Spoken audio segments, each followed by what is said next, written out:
Welcome back to InstaFix, and today we are doing some Frankenstein work. Let me explain. So we have these two iPads. This right here is the iPad Pro, second generation, with a broken screen. This right here is an iPad Pro, first generation, with a non-broken screen. And these two iPads, their screens are compatible with each other. So if I swap them out, they will work. And since this one has a broken screen and this does not, what I'm gonna do here is I'll swap these two out and have a fully working iPad second generation. Seems like a decent idea, right? Let's get started. So I'm gonna start off with the non-broken screen. I'll put this guy aside and we're gonna throw this guy on the heating plate.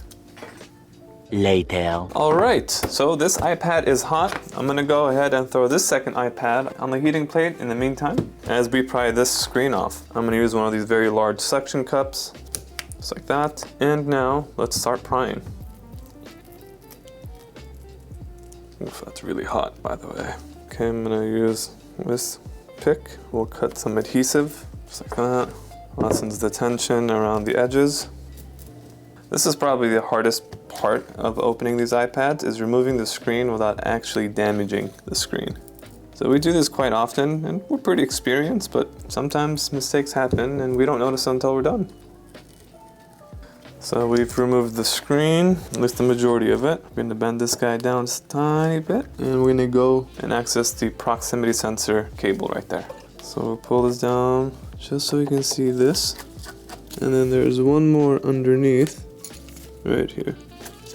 Now that we have those two screws removed, we'll pop off this, put it aside, and then we'll pop off the sensor, and we should be able to open it like this. What I was hoping for is this adhesive on the side would come off along with the frame, but in this case it did not, which sucks, but it is what it is. It is what it is. If it did, it would have made it easier for me to install it on the new frame with its original adhesive intact. Let's remove the cables. So essentially we are done. We're just going to be putting this onto the other frame. This is the proximity sensor, and both this is the first gen proxy and the second gen proxy that we're going to see in a few moments are compatible with each other. So we're done here. We're going to move this aside.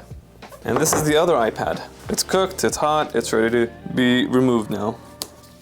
Let's pry off the screen. This type of Frankenstein work that we do it actually quite often.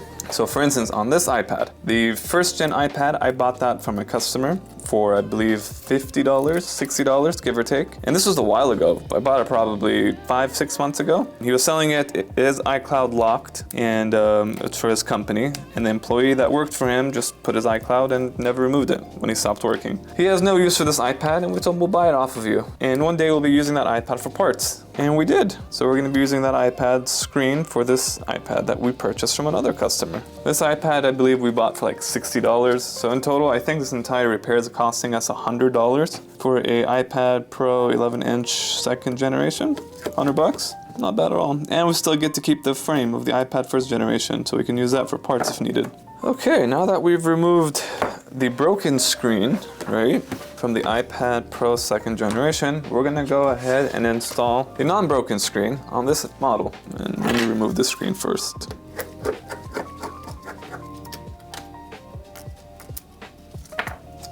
All right, this is the old screen. Okay, this screen does have adhesive on this side, and the top portion and the bottom portion. Oh no, okay, it has adhesive here. So we'll just remove all this adhesive. Double the set of adhesive is not bad. And they're very thin, so it wouldn't really make a difference. We'll just add some right here. I am wondering though, am I gonna lose Face ID because I'm not swapping out the proximity sensors, which is the top sensor of that screen, the one that belongs on top? On iPhones you do, we'll see. All right, now before we connect the new screen onto this iPad, we definitely need to disconnect that battery first. So to do that, we need to lift up the board just a tiny bit, enough to fit this plastic piece to create that separation, just like that. Okay, so now that the board is separated from the battery, we'll install this cable. That sound is so satisfying. Let's remove it.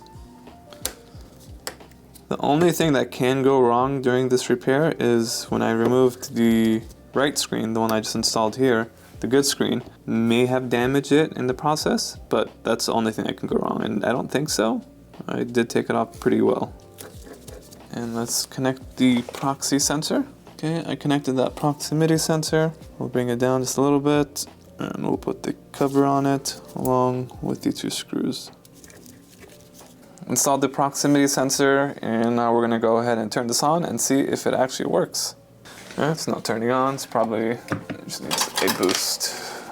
The only thing that I'm concerned with, actually make it 2 things I'm concerned with here. First thing is the screen is damaged as we were doing it, and it looks like it's not damaged, so that looks good. Second is the proximity sensor. It's that sensor at the very top of the screen, which is this one right here. We did not swap them out. We just kept it the way it was. There's a chance that the Face ID may not work. If it doesn't work, we'll just simply swap them out. Unable to activate Face ID on this iPad. I was right. Okay, but it tells you that the screen is working, so we'll just swap out Face IDs. All right, so here's the proximity sensor that we removed back from the original screen, and now we are going to be putting it on the new screen, the replacement screen. So we'll just set it in place. We've maintained the integrity of it, meaning all the adhesive, all that should remain, so we don't have to add our own. So now that we've got the original proximity sensor on the new screen, let's re-add it here.